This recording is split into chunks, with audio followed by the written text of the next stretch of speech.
This week, the White House delayed a delay on Obamacare, making a complicated law just a little more confusing.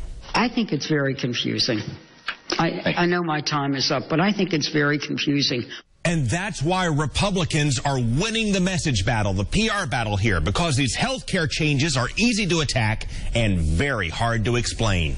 I'm Obamacare. Republicans compare it to a sloppy fat man with his pants undone, while Democrats prefer a man-child in onesie pajamas. But either way, it's confusing, and the president's speeches aren't helping. It costs they just gave them treatment early, and they got some treatment and a breathalyzer or an inhalator, not a breathalyzer. That wasn't the president's actual sales pitch, but notice how he even finds confusing ways to tell us when he's confused. There is no doubt that the way I put that forward unequivocally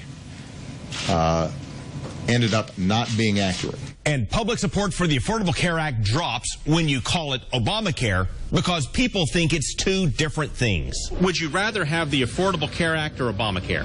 Affordable Care Act. That would be better? Yeah. And how would it be better? It would just be affordable for me.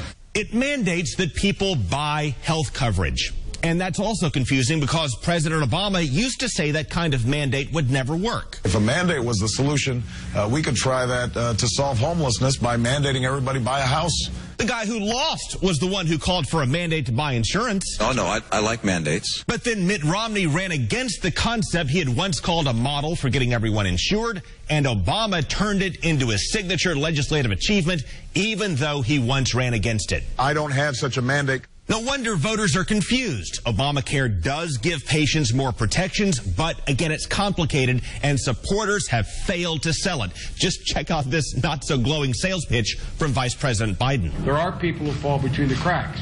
Slow start, still occasionally get a glitch. It's just a pain in the neck. And it's not just the voters. Even the lawmakers on Capitol Hill can have trouble making sense of it. And I think the best way that I could explain back the CBO routinely and so this estimate on the impact of the ACAs, what percentage of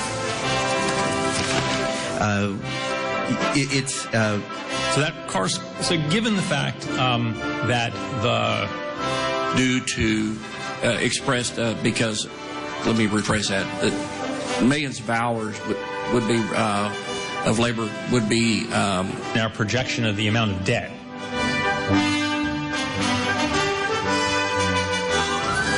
I'm having a hard time understanding how that could possibly make sense.